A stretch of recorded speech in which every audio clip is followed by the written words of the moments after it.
अस्सलाम वालेकुम my dear students, उम्मीद करता हूँ आप लोग बहुत अच्छे से होंगे। माय डियर स्टूडेंट्स, आज हम स्टार्ट करने जा रहे हैं unit 1 basic concepts in chemistry, उसकी एक्सरसाइज का क्वेश्चन नंबर 25। थोड़े ही वक्त में मतलब 2-4 दिनों में हम एक्सरसाइज को मुकम्मल कर लेंगे इंशाल्लाह। आप लोगों का जो काम है वो क्या है कि इस लेक्चर को सुनेंगे अच्छे से, इसको अपनी नोटबुक पे नोट करें। क्यों कि केमिस्ट्री के जो आपके एग्जाम्स हैं मतलब एफएससी या इंटर के, उसमें मोस्टली जो शॉर्ट क्वेश्चंस आते हैं वो एक्सरसाइजेज से आते हैं। तो दैट्स वाई इसको आप लाइट मत लीजिएगा, आपने इसको नोट करना है और इसको अपने पास महफूज करना है। सो स्टार्ट करते हैं हमारा एक्सरसाइज का question number 25 basic concepts unit 1 class first year. और पहला सवाल ही क्या है, देखिए बड़ा इंपॉर्टेंट क्वेश्चन है। वो कहते हैं, अच्छा याद रखिएगा, सबसे जो मेन चीज होती है ना वो क्वेश्चन की स्टेटमेंट को समझना होता है। अगर आपको स्टेटमेंट समझ में नहीं आई तो इसका मतलब आपने अपना नुकसान कर लिया। सो देखते हैं कि स्टेटमेंट क्या कहती है। वो कहते हैं law of conservation of mass has to be obeyed during stoichiometric calculations.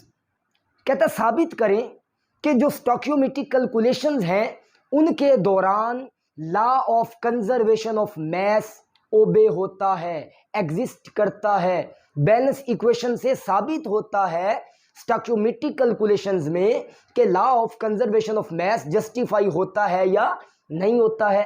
बिल्कुल आसान अल्फाज में कि आपने साबित करना है स्टोइकियोमेट्रिक कैलकुलेशंस में कि लॉ ऑफ कंजर्वेशन ऑफ मास जो है वो एग्जिस्ट करता है, वो जस्टिफाई होता है या नहीं। सबसे पहले तो हम इसकी डेफिनेशन लिखेंगे।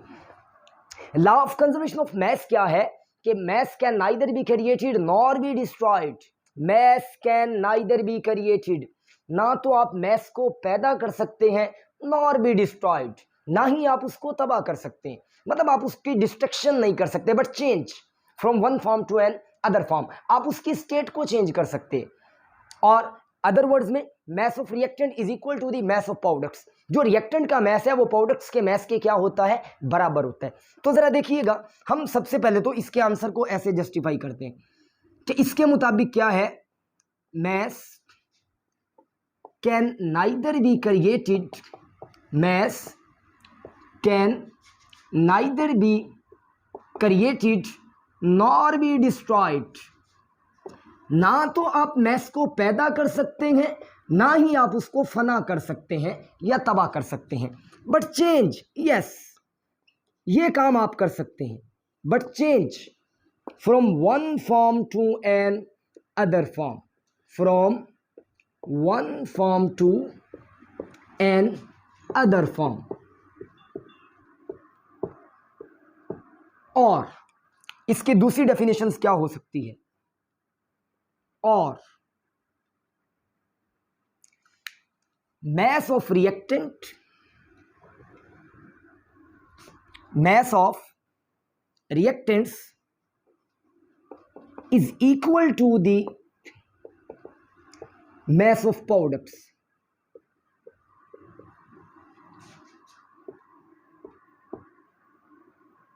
कि जो रिएक्टेंट का मैस है वो प्रोडक्ट्स के मैस के बराबर होता है। ये चीज हमने साबित भी करनी है। क्या कहते हैं, mass can neither be created, आप मैस को पैदा नहीं कर सकते, नॉर बी डिस्ट्रॉयड, आप उसको तबाह भी नहीं कर सकते, बट चेंज कर सकते हैं from one form to another form.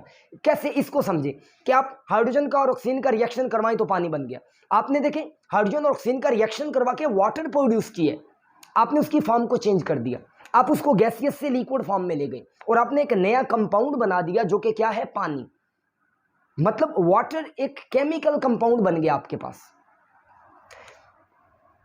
अब अगर हम इसकी एग्जांपल लिखें, फॉर एग्जांपल हम कहते हैं हाइड्रोजन रिएक्ट विद ऑक्सीजन और आपके पास क्या बन गया, वाटर। अब हमें ये दूसरे वाली डेफिनेशन साबित करनी, पहले वाली तो चलो आपको समझ में आ गई। हमें पता है कि जो 1 मोल हाइड्रोजन है उसका मास है अराउंड अबाउट 1 ग्राम, मतलब हम उसको 1 ग्राम ही कंसीडर करेंगे, और जो ऑक्सीजन है उसका होता है 16 ग्राम। अब जितने मोल हैं उस लिहाज से आप उसको मल्टीप्लाई कर लें। अब अगर हम देखें तो हमारे पास हाइड्रोजन कितना बनता है, 4 ग्राम, ऑक्सीजन का कितना बनता है, 32 ग्राम। और अगर 4 ग्राम हाइड्रोजन का 32 ग्राम ऑक्सीजन से रिएक्शन होगा तो आपके पास जो वाटर बनेगा वो आपके पास बनेगा 36 ग्राम। मतलब आपके पास जो रिएक्टेंट था वो भी 36 ग्राम था और आपके पास जो प्रोडक्ट बना है वो भी कितना बना है 36 ग्राम।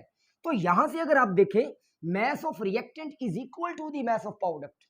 जो रिएक्टेंट का mass है वो प्रोडक्ट्स के mass के क्या है, बराबर है। मतलब कहना क्या चाहता है कि आपके पास 36 ग्राम क्या है रिएक्टेंट और आपके पास जो प्रोडक्ट बना है वो भी कितना बना है 36 ग्राम। ये है हमारे पास law of conservation of mass।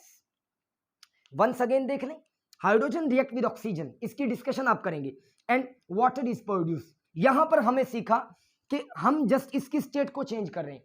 Hydrogen and oxygen are gases, ये गैसेस है, आपने रिएक्शन करवाया तो पानी बन गया। अब वाटर एक क्या है, कंपाउंड बन चुका है, उसकी हमने स्टेट को चेंज कर दी है। अब हम देखते हैं कि हमारा रिएक्टेंट कितने ग्राम था। हमने देखा 4 ग्राम हाइड्रोजन है, 32 ग्राम ऑक्सीजन है, तो आपके पास जो पानी बने हैं वो कितना बने 36 ग्राम। तो यहां से हम अंदाजा लगा सकते हैं कि from the balance chemical equation it is clear that कि 36 gram of reactant give 36 gram of products. Hence law of conservation of mass has to be obeyed during stoichiometric calculations. ये था हमारा आज का क्वेश्चन। एक बात याद रखिएगा, इसको साबित कर अगर आप केमिकल रिएक्शन करवाएं, केमिकल रिएक्शन में कतन ऐसा नहीं है, जरूरी नहीं है कि आपका जो रिएक्टेंट का मास है वो प्रोडक्ट्स के मास के बराबर है। हमने सिर्फ बताना है कि कैलकुलेशंस के दौरान जो लॉ ऑफ कंजर्वेशन ऑफ मास है वो ओबे करता है या नहीं, वो हमने साबित कर दिया इक्वेशन को मद्देनजर रखते हुए। Wish you all the best my dear students, best of luck, अल्लाह हाफिज।